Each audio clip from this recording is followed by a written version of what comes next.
तो आप सभी का स्वागत है आज के सेशन में। और जैसा कि इस बार हम चर्चा करने वाले हैं कर्नाटका राज्य के ऊपर। और सेशन शुरू करने से पहले थोड़ा सा हम अपने आप बारे में बताना चाहेंगे। तो सक्षम रोजगार सोसाइटी जैसा कि हमारा नाम है, और हम कोशिश कर रहे हैं देश के युवाओं को रोजगार योग्य बनाने और उन्हें आत्मनिर्भर बनाने के उद्देश्य के साथ ये हमारी पहल है।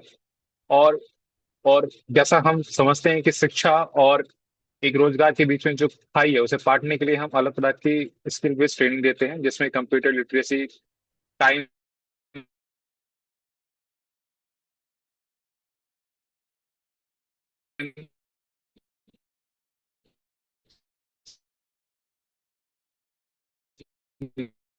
मैनेजमेंट और इंग्लिश। तो इसी ना सिर्फ हम यहाँ पे सीमित है, बल्कि हम कोशिश करते हैं कि स्कॉलरशिप के माध्यम से स्टूडेंट्स को सपोर्ट कर पाए, ताकि वो अपनी शिक्षा में किसी भी तरह का कोई बाधा महसूस ना करे। इसके लिए हम मंथली बेस्ड 1,000 रुपये, 500 रुपये की स्कॉलरशिप देते हैं स्टूडेंट्स को।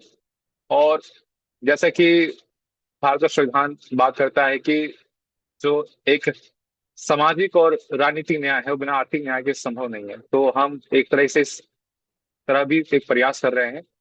ये था हमारे बारे में छोटा सा इंट्रोडक्शन। और जैसा कि भारत एक राज्य, तो भारत एक खोज हमारी सीरीज है, तो उसमें हम भारत के अलग अलग विशिष्ट उसके सांस्कृतिक, भौगोलिक, ऐतिहासिक, राजनीतिक सभी पहलुओं को जानने की कोशिश कर रहे हैं।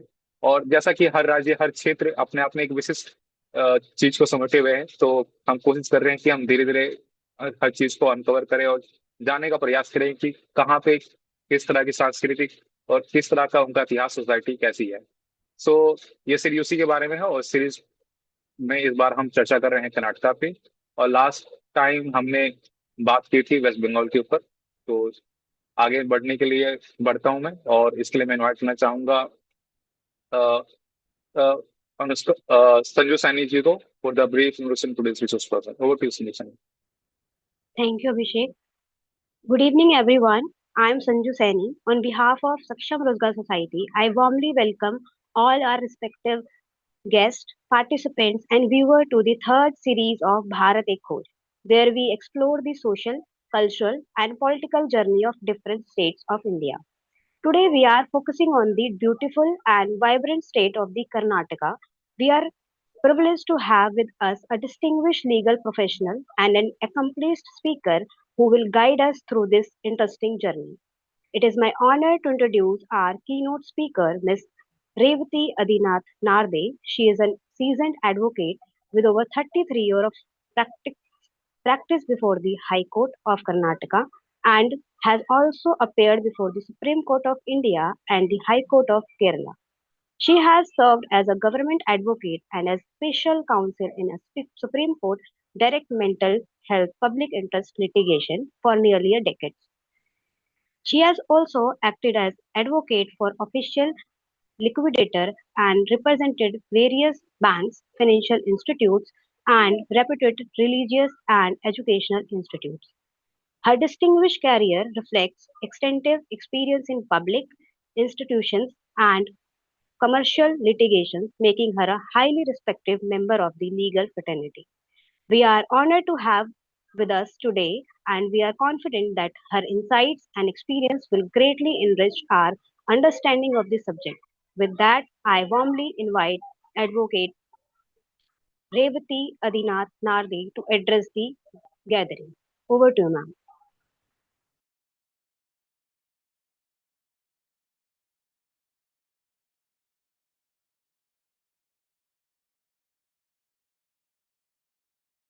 मैं रिक्वेस्ट करना चाहूंगा अनम्यूट करने को अपने आप को।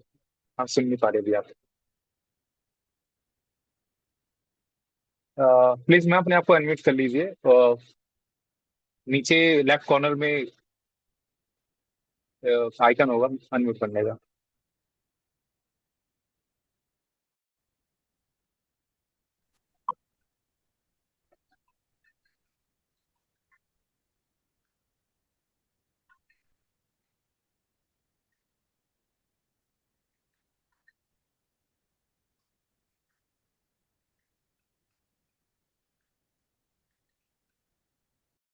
शुभ संध्या सबके लिए। मैं शुरू करूं? Yes, ma'am. Yes, ma'am. You can start. Okay. So आज मैं आपको कर्नाटक के बारे में बताना चाहती हूँ। मुझसे जो भी तैयारी हो सका मैंने किया है, तो मैं शुरू करती हूँ। जब भी हम कर्नाटक शब्द सुनते हैं तो बहुत से लोगों के दिमाग में तुरंत बेंगलोर, आईटी कंपनियां, स्टार्टअप और ट्रैफिक की छवि उभरती है। लेकिन कर्नाटक इससे कहीं आगे है।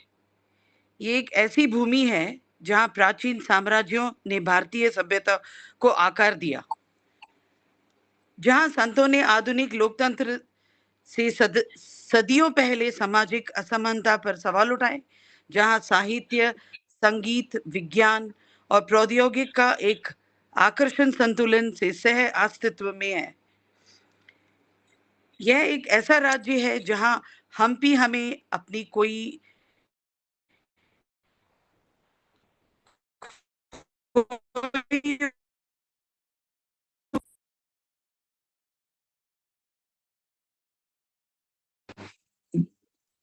जबकि बेंगलुरु लगातार भविष्य की झलक दिखाता है।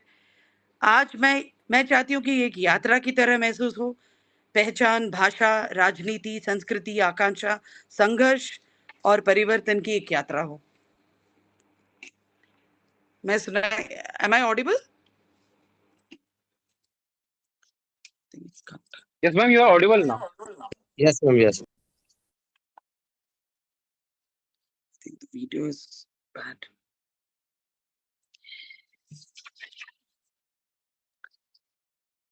आज के कर्नाटक को समझने के लिए हमें पहले एक महत्वपूर्ण सच्चाई को समझना होगा। जिस कर्नाटक को हम आज जानते हैं वह हमेशा ऐसा नहीं था। कर्नाटक भारत का एक बेहद अनूठा स्थान रखता है। भौगोलिक, सांस्कृतिक और आर्थिक रूप में ये विभिन्न भारत के बीच में एक सेतु की तरह काम करता है। उत्तरी कर्नाटक में दक्कन और मराठा इतिहास की झलक मिलती है।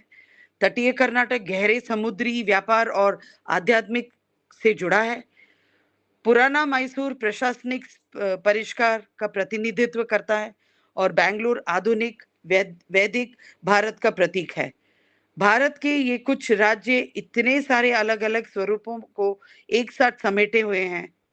कर्नाटक ने भारत को दिए हैं देश की सबसे सशक्त साहित्य परंपराओं में से एक, प्रमुख वैज्ञानिक संस्थान, भारत की आईटी क्रांति की नींव, भारत के कुछ सबसे महान विचारक, इंजीनियर और सुधारक।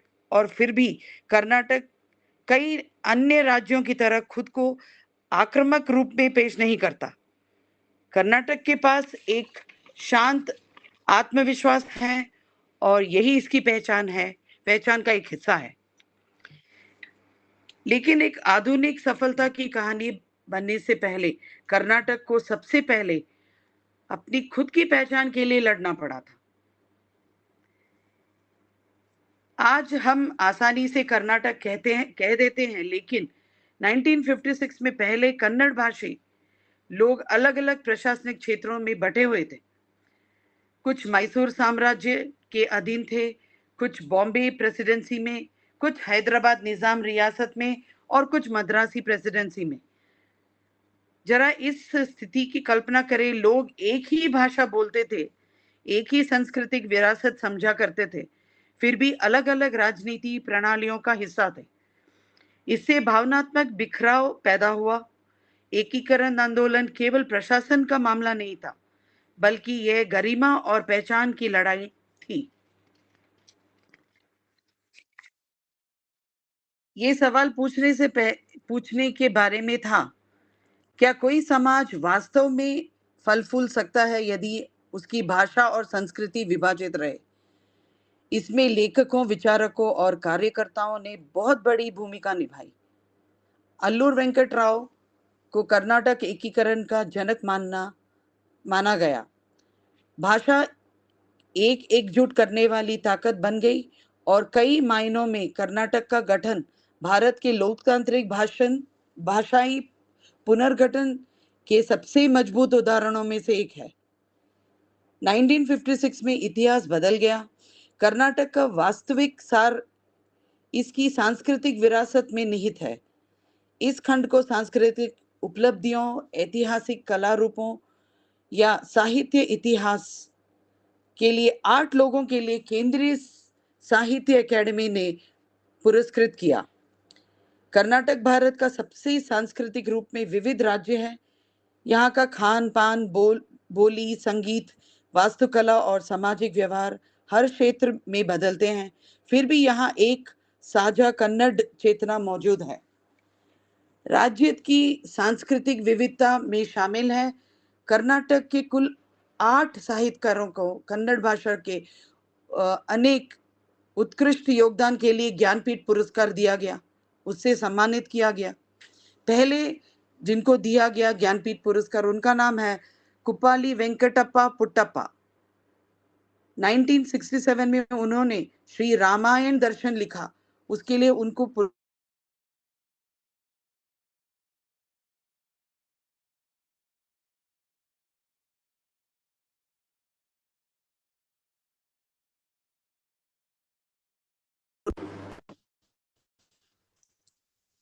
Am I audible? Yes, ma'am, you are audible.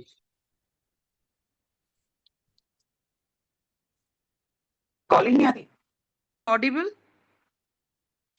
Yes, ma'am, आप audible है मैम। दूसरे व्यक्ति जिनको दरा बेदरे, दत्तात्रेय रामचंद्र बेदरे 1973 में उन्होंने नाकुतंती करके उन्होंने जो लिखा, उसके लिए उनको पुरस्कृत किया।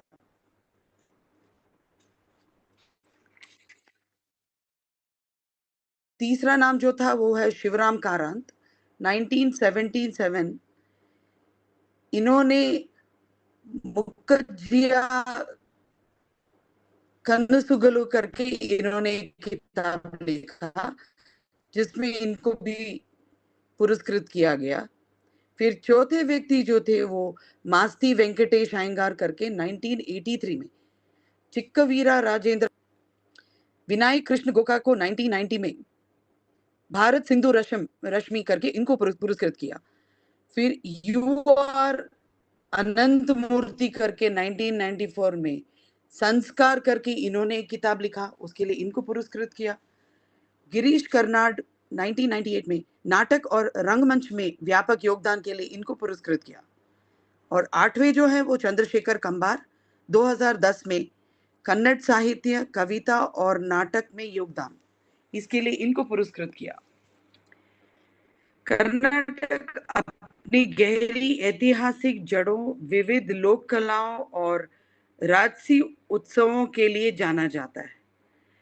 नंदा, मौर्य और विजयनगर जैसे शक्तिशाली राजवंशों की भूमि, ये राज्य परंपरा और आधुनिकता का एक अनूठा संगम है।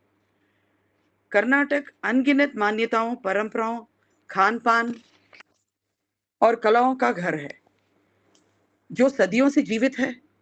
राज्य ने अपनी जड़ों को सहेजा है, अपनी सदियों पुरानी विरासत का जन्म माना है और दुनिया को इससे जानने के लिए साझा किया है।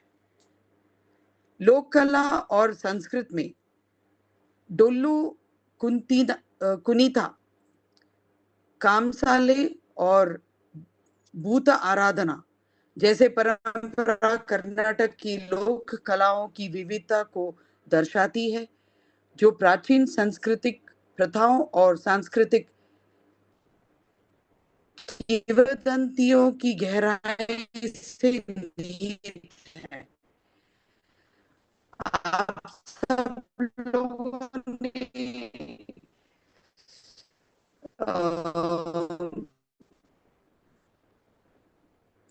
कांतारा फिल्म तो देखा ही होगा, जो ये भूत आराधने का एक डेमोन्स्ट्रेशन था।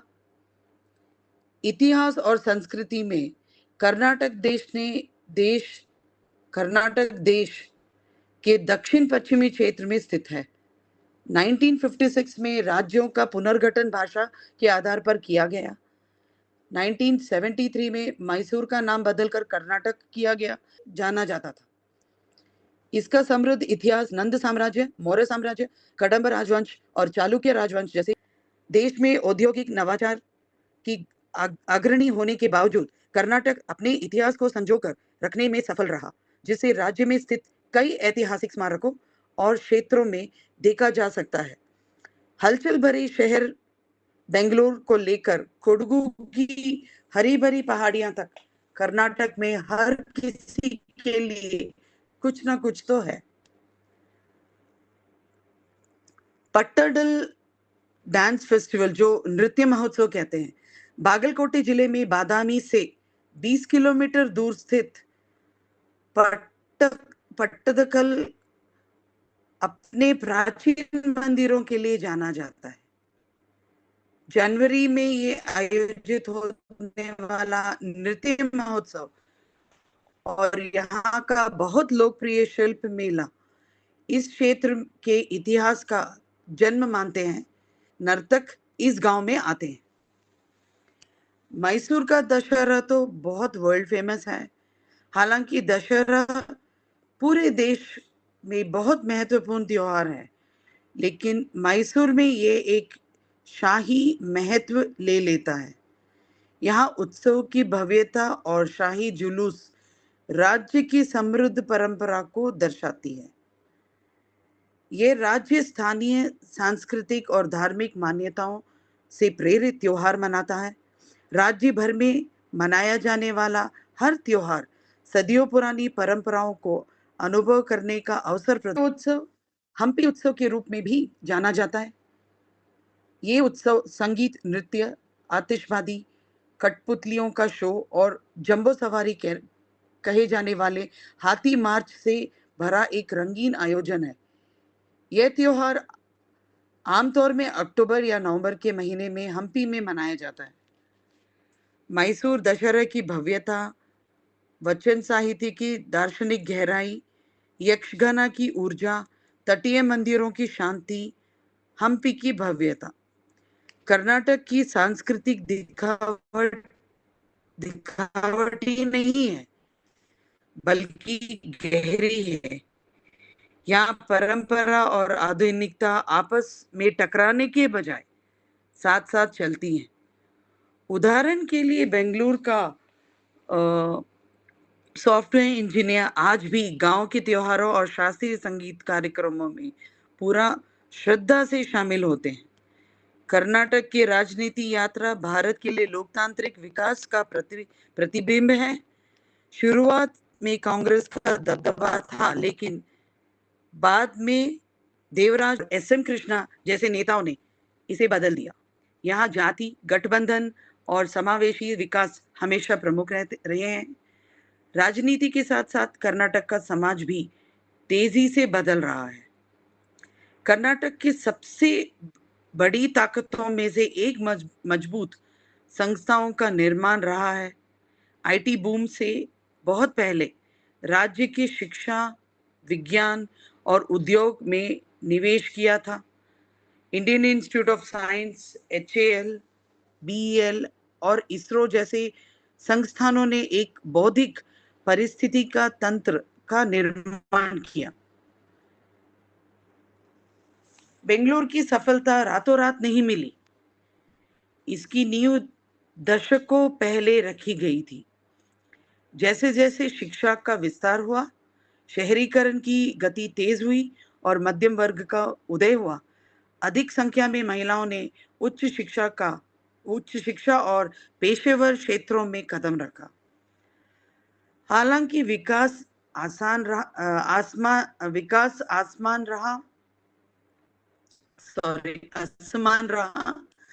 आज भी कर्नाटक में वैदिक समृद्धि और गहरी ग्रामीण विपन्नता दोनों संस्थापक और उत्तरी कर्नाटक का एक संघर्षरत किसान बिल्कुल अलग अलग वास्तविकताओं में जीते हैं। यही विरोधाभास आधुनिक भारत की पहचान है। फिर वह बदलाव आए जिससे वैदिक स्तर का कर्नाटक भी छवि ही बदल दी। बेंगलोर को भारत की सिलिकॉन वैली के रूप में पहचाना 1990 में आर्थिक सुधारों के दौरान मिली। इंफोसिस और विप्रो जैसी कंपनियों ने वैदिक स्तर पर भारत की छवि बदली। हालांकि ये बेतहाशा सफलता और तेजी से हुए आधुनिकीकरण के कारण शहर की बुनियादी सुविधाओं जैसे ट्रैफिक और पानी की किल्लत पर भारी दबाव पड़ा है। यदि कोई एक शहर है जिसने वैदिक स्तर पर भारत की धारणा को बदल दिया, तो वो बेंगलोर ही है।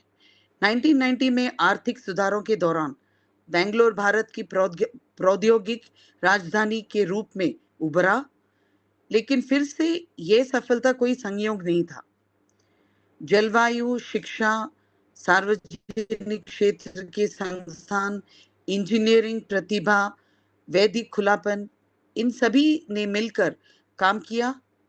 इंफोसिस और विप्रो जैसी कंपनियां नए भारत के प्रतीक बन गई। अचानक कर्नाटक को केवल इतिहास या सांस्कृतिक के नजरिए से नहीं देखा जाने लगा, ये नवाचार का पर्याय बन गया। बेंगलुरु आकांक्षी बन गया। पूरे भारत में युवा और अपने सपने लेकर यहाँ आने लग गए। लेकिन सफलता अपने साथ दबाव भी लेकर आई। भारी ट्रैफिक, पानी की कमी, बुनियादी ढांचे का दबाव, बढ़ती असमानता, यह एक गहरा सवाल उठता है। क्या शहरों का विकास बिना उनके रहने की क्षमता को खोए अनंत काल तक हो सकता है? और इस तीव्र आधुनिकीकरण ने एक और महत्वपूर्ण बहस को जन्म दिया, वो है पहचान। कर्नाटक आज एक चौराहे पे खड़ा है। ये वैदिक रूप से जुड़ा हुआ है, लेकिन गहराई से अपनी क्षेत्रीय जड़ों से भी जुड़ा है। ये आधुनिक है, लेकिन पारंपरिक भी है। ये समृद्ध है, लेकिन असमान भी है। शहरी कर्नाटक और ग्रामीण कर्नाटक अक्सर दो अलग अलग दुनिया जैसे महसूस होता है। कई मुद्दे सार्वजनिक चर्चा का मुख्य हिस्सा बने हुए हैं। जल विवाद, बुनियादी ढांचे पर दबाव, प्रशासन का दबाव, क्षेत्रीय असंतुलन, जीवन यापन की लागत। अब असली चुनौती केवल आर्थिक विकास हासिल करना नहीं है, बल्कि सतत और समावेशी विकास है। क्योंकि इतिहास हमें बार बार सिखाता है, सामाजिक संतुलन के बिना होने वाला तीव्र विकास अस्थिरता पैदा करती है। और इस सारे बदलाव के बीच भाषा और पहचान आज भी एक शक्तिशाली भावनात्मक ताकत बने हुए हैं। कर्नाटक में कन्नड़ पहचान और वैदिकरण के बीच का एक मुख्य तनाव यह है कि एक और जहां यह शहर एक वैदिक महानगर के रूप में विकसित हो रहा है, वहीं दूसरी ओर स्थानीय भाषा और संस्कृति को संरक्षित रखने की जायज चिंताएं भी बनी हुई हैं। मुख्य वाद विवाद और विचार बिंदु इस प्रकार है। भावनात्मक जुड़ाव। कन्नड़ सिर्फ संचार का साधन नहीं, बल्कि लोगों के लिए अपनी जड़ों और पहचान में जुड़ाव का प्रतीक है। बेंगलुरु का परिदृश्य भारत भर में लोग का केंद्र होने के कारण ये शहर अत्यधिक महानगरीय बन गया है, जिससे स्थानीय लोग के बीच में अपनी भाषा और संस्कृति के हाशिए पर जाने का डर पैदा बना रहता है। कर्नाटक में उच्च न्यायालय में वकीलों का एक बहुत बड़ा समुदाय है। अकेले बेंगलोर में 10,000 से अधिक वकीलों की क्षमता है। यहाँ शिक्षा का स्तर बहुत ऊंचा है, जिसके कारण बड़ी संख्या में छात्र बेंगलुरु को पढ़ाई करने आते हैं। किसी भी समय सर्वोच्च न्यायालय पे पर्याप्त न्यायाधीश कर्नाटक उच्च न्यायालय से पदोन्नत किए जाते हैं। असली सवाल कन्नड़ बनाम वैदिकरण नहीं है, बल्कि यह है कि यह वैदिकरण की बहुभाषी और सांस्कृतिक रूप में समाजजनक बनाया जा सकता है, और अंततः भविष्य के लिए किस प्रकार कर्नाटक उभर कर सामने आ रहा है।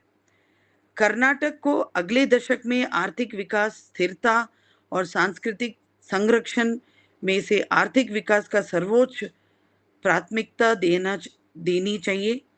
हालांकि इस सतत विकास के रूप में आगे बढ़ना चाहिए ताकि तकनीकी प्रगति, एआई, सेमीकंडक्टर से मिलने वाले आर्थिक लाभ का उपयोग जल प्रबंधन और शहरी नियोजन जैसी समस्याओं को सुलझाने में किया जा सके। कर्नाटक के भविष्य के लिए इन तीनों का संतुलन क्यों आवश्यक है, इसका विवरण ऐसे है। आर्थिक विकास, एआई, बायोटेक्नोलॉजी, सेमीकंडक्टर में कर्नाटक की वर्तमान स्थिति को मजबूत बनाए रखने के लिए निवेश और इंफ्रास्ट्रक्चर का विकास आवश्यक है। यह राज्य को वैश्विक स्तर पर अग्रणी बनाए रखेगा। स्थिरता, आर्थिक विकास के साथ साथ जल संरक्षण, किफायती जीवन यापन और शहरी नियोजन के सुधार करने अनिवार्य है। ये सुनिश्चित करता है कि विकास में आम जनता का जीवन हो। सांस्कृतिक संरक्षण, राज्य की अपनी विशिष्ट पहचान, भाषा और संस्कृति का संरक्षण सामाजिक समावेश को बढ़ावा देता है, जिससे बाहरी निवेश और स्थानीय प्रतिभाओं के बीच बेहतर संतुलन बनता है। कर्नाटक ने अपनी नीतियों में आर्थिक विकास को प्रमुखता दी है, जिससे स्थिरता और सांस्कृतिक संरक्षण में बहुत उन्नति हुआ। कर्नाटक की कहानी अंततः पुनः आविष्कार, आंदोलनों तक, साहित्य से लेकर प्रयोगशालाओं तक, मंदिरों से लेकर टेक्नोलॉजी पार्क तक, दुनिया में बहुत कम क्षेत्र ऐसे हैं जो अपनी विरासत और महत्वाकांक्षा को एक साथ लेकर चलता है। कर्नाटक ने बिल्कुल यही प्रयास किया है और सफल हुआ है। बैंगलोर तो गार्डन सिटी के नाम से पहचाना जाता है। राज्य के सामने अभी भी गंभीर चुनौतियां हैं, लेकिन शायद इसकी सबसे बड़ी ताकत इसकी अनुकूलन क्षमता है, और शायद यही कर्नाटक की यात्रा का सच संदेश है। कोई भी समाज अपनी जड़ों से पूरी तरह कटे बिना भी आधुनिक हो सकता है। जैसे जैसे खुद भारत तेजी से बदल रहा है, कर्नाटक के अनुभव पूरे देश के लिए सबक पेश कर रहा है।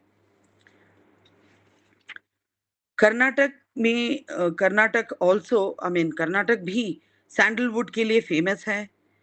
मैसूर जो है पैलेस के अलावा वृंदावन गार्डन्स के लिए फेमस है। कर्नाटका में कूर्ग से लेके सकलेशपुर, चिकमंगलूर, इन सभी में बहुत बेहतरीन चाय और कॉफी का एस्टेट्स हैं। श्रावण बेलगुला तो बहुत ही फेमस है गोमटेश्वरा स्टैचू के लिए, जो सिंगल रॉक से बना है। एक सिंगल मोनोलिथ है जो 57 फीट हाइट है। इसको देखने के लिए दुनिया से लोग आते हैं।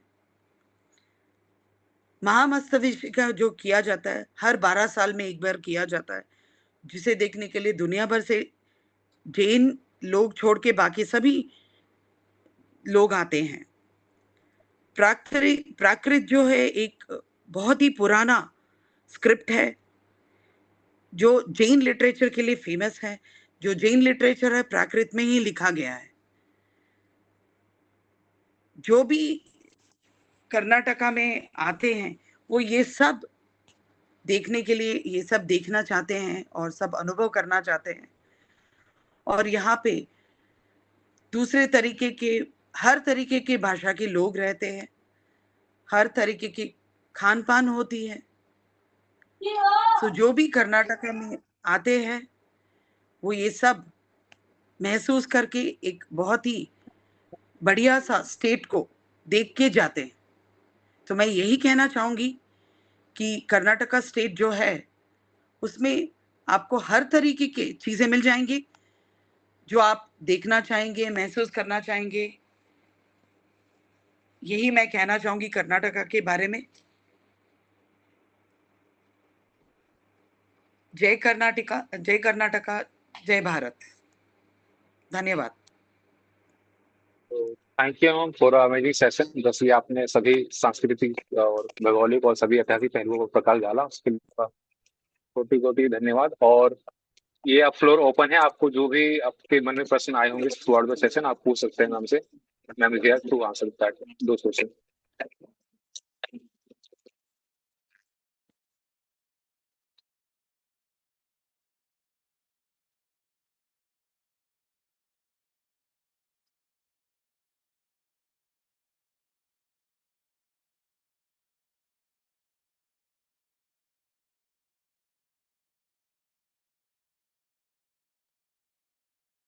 मैम मेरा क्वेश्चन रहेगा आपसे।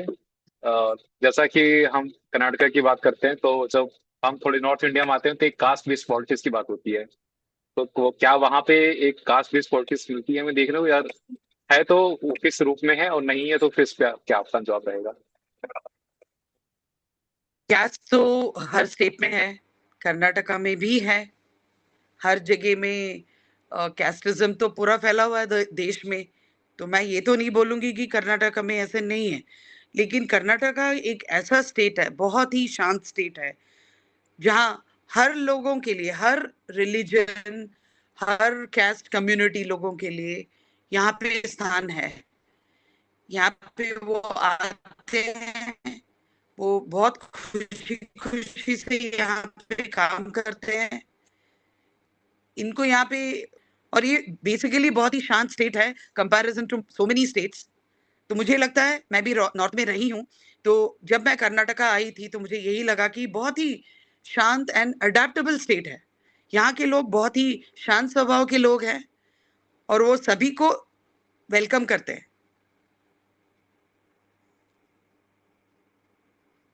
Thank you Revathi, ma'am for answering my question. मेरा एक सवाल है बताइए।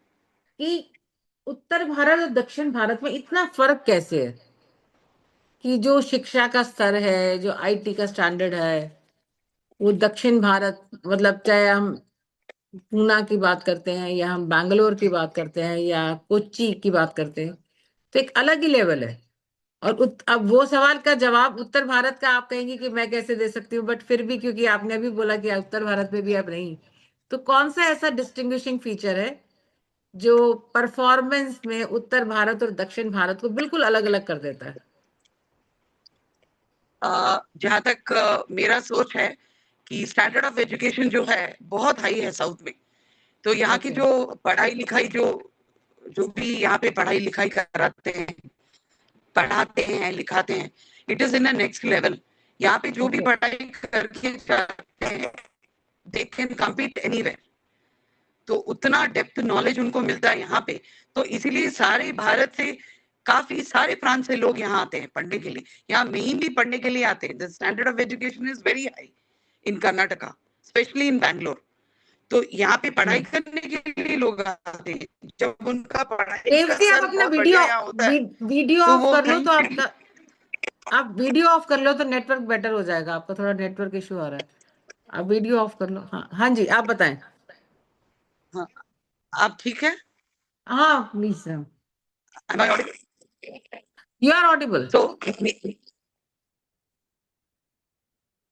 I think mainly education is one thing which makes the difference.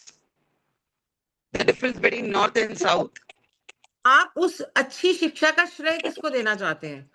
क्या वो सरकारी तंत्र था जिसने उस शिक्षा को अच्छा बनाया, या समाज ने शिक्षा को अच्छा बनाया? मेरे अगर ख्याल से फॉलो करना हो, ओके, समाज ने शिक्षा को पहला स्थान दिया है। इसीलिए उन्होंने, समाज ने शिक्षा के लिए पहले प्रायोरिटी दिया है। सबसे पहला जो है शिक्षा, उसके बाद बाकी सब। तो इससे क्या होता है, लोगों का नॉलेज भी बढ़ता है, उनको हर हर चीजों के बारे में नॉलेज मिलता है।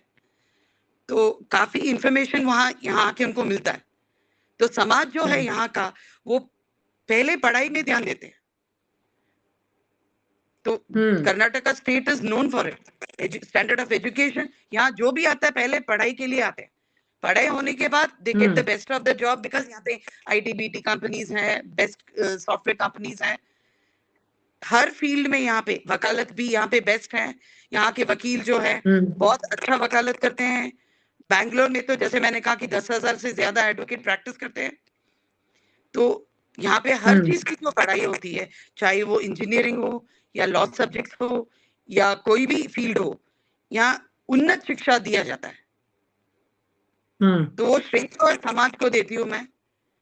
सरकार तो स्थापन अपने कॉलेजेस स्थापना करते हैं, लेकिन समाज जो है प्रायोरिटी जो देता है एजुकेशन को देता है। इससे क्या होता है, सभी का जो दिमाग जो है पढ़ाई में लगता है। और जो आपने बोला कि समाज शिक्षा को पूरा विशेष एक दर्जा देता है, महत्व देता है, तो क्या इसमें जो धार्मिक संस्थान है, रिलीजियस इंस्टीट्यूशंस कर्नाटका के, जैसे मंदिर होंगे या अन्य धर्मों के भी होंगे, तो क्या उनका भी जो बेंट ऑफ माइंड है या सोच है या झुकाव है वो उन्नत शिक्षा की ओर है? क्योंकि धर्म भी एक बहुत बड़ा साधन बनता है समाज में आगे, समाज को आगे लेके जाने का और एक रास्ता दिखाने का।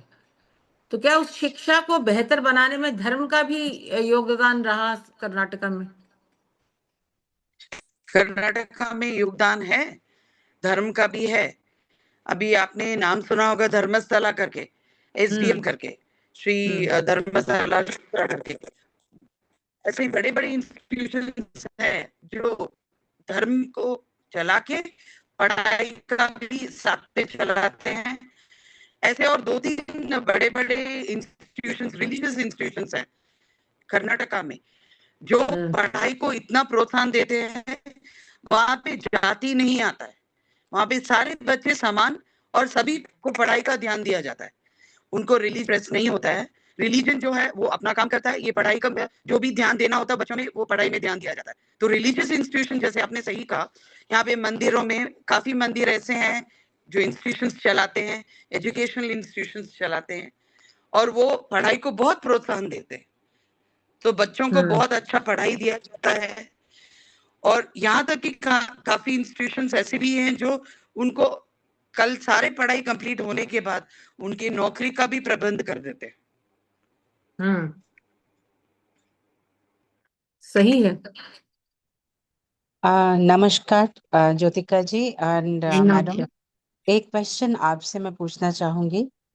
जिस तरह हम उत्तर भारत में रहते हैं, तो उत्तर भारत में महिलाओं का समाज की तरक्की में जो योगदान हम देखते हैं, हम जानते हैं, तो जैसे आप इतना अच्छा सामाजिक और सांस्कृतिक और शिक्षा के बारे में जो बता रहे हैं हमको, इसमें मैं जानना चाहूंगी कि नारी समाज का योगदान किस तरह है। क्या वहां पर अर्ली मैरिज या बॉयज की अपेक्षा गर्ल्स की शादी जल्दी हो जाना, इस तरह के क्या सामाजिक रीति रिवाज है? एक मेरा ये प्रश्न है। और दूसरा, नारी का समाज के उत्थान में योगदान, इन 2 चीजों पर आप थोड़ी सी जानकारी दें मुझे प्लीज। हाँ, तो यहाँ पे पहले वो सब जल्दी शादी करना, बाल विवाह करना, वो सब पहले था, अब नहीं है। अब लोग जो हैं पढ़ लिख गए हैं एंड बहुत समझते हैं कि बाल विवाह नहीं करना चाहिए, सबको पढ़ना है और उभर के आना है, अच्छे इंसान बनना है। इसीलिए बाल विवाह जो है नहीं है अभी यहाँ पे। और जहाँ तक लेडीज, औरतों का सवाल है, यहाँ पे उन्हें बहुत इज्जत दिया जाता है। साउथ में और कर्नाटका में माँ का स्थान बहुत बड़ा है, और किसी भी जो बाकी जो क्राइम्स होते हैं जो आउट ऑफ द वे होता है उसको छोड़ के, यहाँ पे बेसिकली कर्नाटका में, साउथ में कर्नाटका में माँ का स्थान, बहन का स्थान, बेटी का स्थान, ये सब बहुत ऊपर है। उसको बहुत मानते हैं यहाँ पे, और माँ के रूप में उसको देखते हैं, इज्जत देते हैं, और उनको वो स्थान देते हैं जिससे कि वो, जैसे अगर एक स्त्री अगर पढ़ी लिखी होती है यहाँ पे, उसका मतलब पूरा परिवार को वो संभाल सकती है। वो ही पहले टीचर बनती है बच्चे के लिए, वहां से शुरुआत करते हैं। वो सभी बच्चों को ठीक तरीके से पढ़ा लिखा सकती है, एक अच्छा दिशा दिखा सकती है। ये यहाँ मानना ये है कि औरतों को वो इज्जत देना चाहिए, क्योंकि वो ही है जो वो फैमिली को आगे लेके जाएगी, अच्छा पढ़ाई, अच्छा शिक्षा दिलाएगी। ये यहाँ का मानना है। जहां तक मेरा सवाल है, मैंने तो यही देखा कि यहाँ की औरतों को बहुत इज्जत दिया जाता है।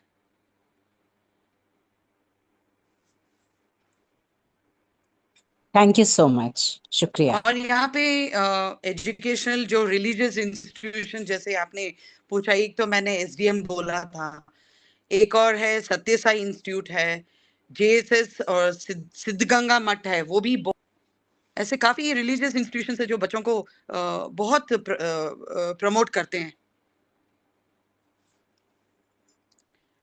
Thank you. और यहाँ पे यहाँ नारी शक्ति जो है, यहाँ पे उनको बहुत प्रोत्साहन दिया जाता है। जी, शुक्रिया। Yes, thank you. अगर किसी के कोई और प्रश्न हो तो आप पूछ सकते हैं। देर हो आई थिंक कोई प्रश्न बचा नहीं है, तो हम आगे बढ़ते हैं, सेशन को आगे बढ़ाते हैं। तो आपसे जो रिक्वेस्ट है, कृपया करके अपने कैमरा ऑन कर लीजिए, ताकि हम साथ में पिक्चर रख सकें for as a screenshot for record purpose. Please open your cameras. Sir, अपने कैमरास ओपन कर लीजिए प्लीज।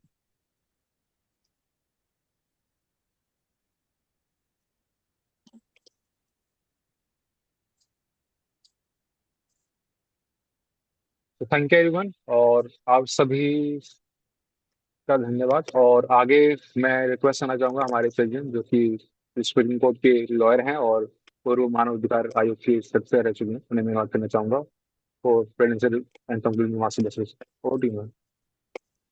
सो थैंक यू अभिषेक और रेवती, आपका बहुत बहुत धन्यवाद। पहली बात तो ये कि आपने इतना अच्छा हिंदी में बोला, हिंदी के शब्द का चयन, आपकी इतनी शुद्ध हिंदी थी।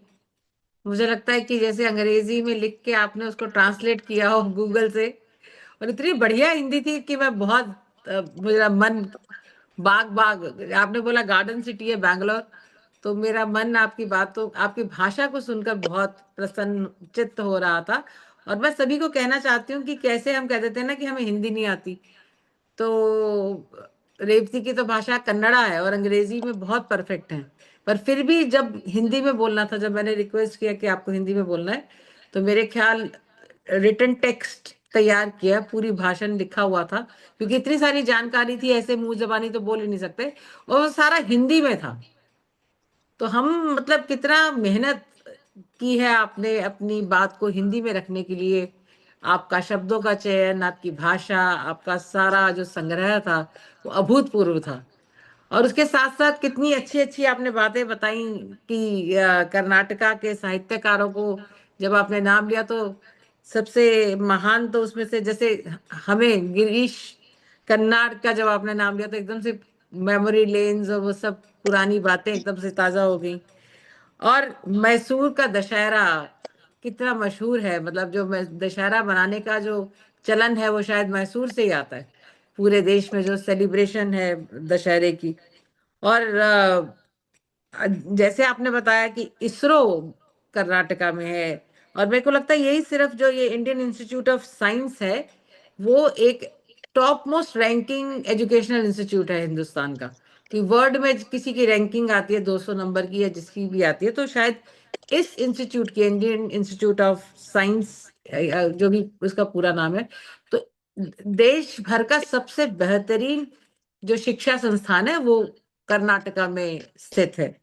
और हिंदुस्तान एरोनॉटिक लिमिटेड, हाल की जो बहुत चर्चा हुई थी जब ये विमान हमने इंपोर्ट कर रहे थे, मैं नाम भूल रही हूँ उसका, तो तब हाल का बहुत खबरों में आता था, 16 F-16, I am forgetting the name. तो और जब आपने प्रगति की बात की, आपने तरक्की की बात की, और आपने इतनी अच्छी बात की कि विकास समावेशी होना चाहिए, वो वो इतना महत्व रखता है कि आप कर्नाटका की बात नहीं कर रहे थे, आप किसी भी समाज की, किसी भी प्रांत की, किसी भी देश के जब हम विकास की बात करते हैं तो वो समावेशी होना चाहिए। उसका अर्थ मूलतः यही है कि जब विकास हो तो सभी तबके के लोगों को उसका लाभ होना चाहिए, छोटे बड़े मझले सभी लोगों को उस विकास का लाभ मिलना चाहिए। तो इसके साथ साथ जैसे आपने बताया कि क्यों कर्नाटका इतना आगे निकलता है, कि आज अमेरिका से मैं जानती हूँ जैसे कुछ लोगों को, तो अमेरिका से जब वो वीजा नहीं एक्सटेंड हुआ या कुछ भी हुआ तो उसके बाद वो बैंगलोर आए। मैं ऐसे 3 युवा लोगों को जानती हूँ। वो ये नहीं कि वो बैंगलोर रहते थे, पर वो अमेरिका से जब उनका वीजा नहीं कंटिन्यू होता तो वो बैंगलोर आते हैं हिंदुस्तान में। तो मुझे लगता है कि हिंदुस्तान का सबसे जो प्राइम सिटी है नौकरी के लिहाज से, आईटी के लिहाज से, वो बैंगलोर है, इसमें कोई डाउट नहीं है।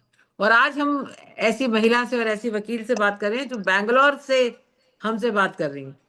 और आप सभी बच्चों को या हमारे जितने साथी आज हमसे जुड़े हुए हैं, कभी भी आपका कर्नाटका या बैंगलोर जाने का अगर अवसर मिले तो रेवती से हम बात कर सकते हैं और रेवती हमें पूरी मदद करेंगी कि कैसे जाना है, कैसे करना है। तो हमारे यहाँ सक्षम रोजगार सोसाइटी को एक बैंगलोर से मित्र भी मिले हैं, एक बहुत ऐसा व्यक्ति जिसने हमें बहुत जानकारी दी, साथ साथ में हमें लगता है कि हमने एक अच्छा मित्र बैंगलोर से मिला, हम आपसे आगे बातचीत कर सकते हैं। और जो सेमीकंडक्टर की आपने बात बताई, वो मुझे लगता है कि आज की जो आर्थिक जो परिकल्पना है, जो विकास है, वो शायद उसमें सबसे ज्यादा किसी चीज का योगदान है तो वो सेमीकंडक्टर का है। और वो सेमीकंडक्टर बैंगलोर से अगर कर्नाटका से जुड़े हुए हैं तो शायद उसका कोई मतलब मुकाबला ही नहीं है। आज पूरी तरह से जो तरक्की या ग्रोथ या डेवलपमेंट है वो सेमीकंडक्टर्स के आसपास घूमती है।